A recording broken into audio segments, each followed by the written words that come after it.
Video ini adalah video kelanjutan dari video sebelumnya, yaitu kisah badut pembunuh berantai part 2. Jadi bagi kalian yang belum menonton part 1 dari video ini, saya sarankan untuk menonton agar jalan ceritanya nyambung. Jangan lupa untuk klik like untuk video ini dan share sebanyak-banyaknya agar teman kalian tahu apa yang kalian tahu. Dan bagi kalian yang belum bergabung menjadi Xers, jangan lupa untuk klik subscribe sekarang juga agar kalian tidak ketinggalan uploadan terbaru dari channel ini. Bantu channel ini mendapatkan 1000 subscriber di tahun 2020 ini. Kalau udah, oke kita mulai. Korban selanjutnya. Setelah melakukan pembunuhan terhadap bocah berusia 16 tahun, yaitu Timothy McCoy, John Wayne Gacy merasakan sensasi yang luar biasa, dan dia akhirnya kecanduan untuk membunuh seseorang. Dan korban berikutnya diketahui adalah remaja laki-laki yang berusia 14-18 tahun. Bocah tersebut diketahui berambut kecoklatan. John membunuhnya dengan cara dicekik, dan setelah dicekik, ia menyimpan tubuh dari korbannya tersebut di lemari sebelum dikuburkan oleh John. Namun di sini saat ditaruh di lemari, John melihat bahwa korban tersebut mengeluarkan cairan di mulut dan hidungnya. Hal itu mengotori karpet John sehingga pada pembunuhan berikutnya John menyumbal mulut korbannya dengan kain yang digunakan oleh korbannya sendiri seperti baju atau yang lain. Korban ini ditemukan terkubur 4,6 meter di lubang yang digunakan untuk membuat barbeque di halaman belakang rumah John. Para korban John kebanyakan adalah karyawannya sendiri. Namun John juga menyewa pelacur laki-laki untuk dijadikan korbannya, atau biasa yang kita sebut gigolo. Namun John juga kesusahan, dia juga harus mencari korbannya ke kota. Trik John untuk mendapatkan korbannya adalah memakaikan borgol dan tali kepada korbannya dengan alasan bermain game. Jadi John ini mengajak orang tersebut untuk bermain game, yang kalah maka harus ditali atau diborgol. Dan saat ditali dan diborgol, John menyiksa, memperkosa, dan membunuh korban tersebut. Sadis sekali bukan?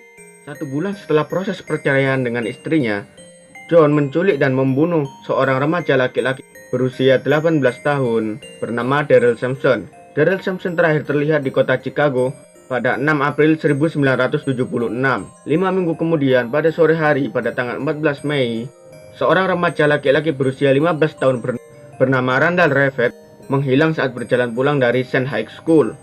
Pemuda itu disumpal mulutnya dengan kain sehingga dia mati karena sesak nafas.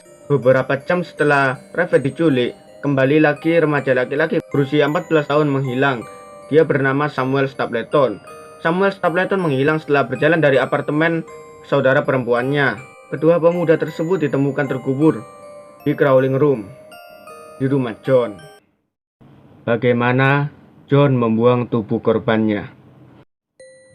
Saat polisi mulai mencurigai John telah melakukan banyak sekali pembunuhan, John mulai kebingungan di mana nih dia harus meletakkan mayat dari korbannya tersebut, karena polisi sudah mencurigai dia dan dia takut rumahnya akan digeledah.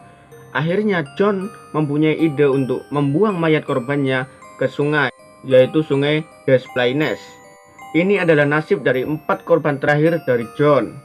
Dan korban terakhirnya adalah James Mazzara, di mana John mencekik James Mazzara hingga tewas dan membuang mayatnya ke sungai Des Plaines. Pembunuhan John saat itu menjadi sangat banyak sekali dan sadis.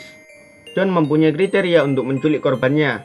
Jadi ketika dia menemukan seseorang yang sesuai dengan kriterianya, maka John akan menculiknya, melakukan tindakan sodomi dan membunuhnya. Setelah itu membuangnya. Dan James Mazzara ini adalah korban terakhir dari John. Dia berusia 20 tahun dan berasal dari Elmwood Park. Killer clown sadis ini membunuh James Mazzara setelah acara makan malam Thanksgiving di rumah keluarganya. Petualangan John Wayne Gacy pun berakhir. Petualangan sadis dari John tersebut akhirnya menemui titik akhir, di mana seorang ibu dari anak bernama Robert Peace melaporkan ke pihak berwajib setelah anaknya tidak kunjung pulang. Anaknya tersebut mengatakan ke orang tuanya bahwa dia akan melakukan wawancara kepada pemilik kontraktor konstruksi untuk pekerjaannya. Atas kasus sodomi yang pernah dilakukan oleh John, polisi pun berani menggeledah rumah John. Akhirnya polisi disambut oleh bau harum dari mayat yang telah meninggal, maksudnya bau busuk. Dan di crawling room, polisi menemukan banyak sekali mayat dari korban John. Dan dengan mudahnya polisi mengatakan bahwa John adalah penyebab dari hilangnya anak-anak di Chicago. Akhirnya pada tahun 1978, John Wayne Gacy, si badut mengerikan ini, si badut psikopat ini, resmi ditangkap oleh pihak berwajib di kota Chicago. Gacy pun telah mengakui bahwa dia telah melakukan pembunuhan lebih dari 30 orang. Dan bahkan spesifiknya dia telah melakukan pembunuhan terhadap 43 orang.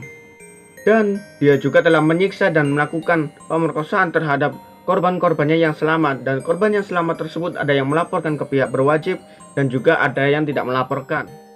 Apa yang terjadi sebenarnya pada John Gacy? John Wayne Gacy mengatakan bahwa dia memiliki dua kepribadian. Artinya dia seorang bipolar. Kepada hakim, dia mengatakan dia mempunyai kepribadian yang sangat buruk yang dia sebut sebagai Jack. Kepribadian itulah yang membuat John ingin melakukan sebuah pembunuhan. Namun pada akhirnya, pada tanggal 12 Maret 1980, sang killer clown dinyatakan bersalah atas tuduhan 33 pembunuhan. Selain itu dia didakwa bersalah atas satu dakwaan sodomi, satu dakwaan pelecehan, dan satu dakwaan tindakan tidak senonoh. Hakim memvonis John dengan hukuman mati untuk 12 dakwaan dan hukuman panjang seumur hidup untuk 21 dakwaan. Meskipun John berusaha melakukan banding terhadap keputusan hakim, namun pada tanggal 10 Mei 1980 pada pukul 12.17, John Wayne Gacy, sang killer clown, dieksekusi. Eksekusi mati John Wayne Gacy adalah menggunakan suntik mati, di mana dia disuntikkan oleh kalium klorida dengan dosis tinggi sehingga mematikan jantungnya. Dan kesadisan dan kekejaman yang dilakukan oleh John berakhir pada detik tersebut. Oke, sadis banget bukan? Jadi gimana pendapat kalian soal sang killer clown tersebut? Apakah mengerikan, biasa saja, atau malah kalian menjadi clown fobia, takut dengan badut? Komen di bawah. Saya kepo sekali dengan pendapat kalian. Dan ngomong-ngomong, di sini saya menggunakan kemeja agar mirip dengan idola saya, yaitu Ewing HD. Saya sangat inspirasi dengan beliau dan juga Rizka Wadiono, kedua inspirator saya untuk membuat channel horor ini. Oke, kalau sudah, jangan lupa untuk kalian klik subscribe di channel ini. Bantu channel ini mendapatkan 1000 subscriber di tahun 2020 ini. Oke, kalau udah, thank you. Bye-bye.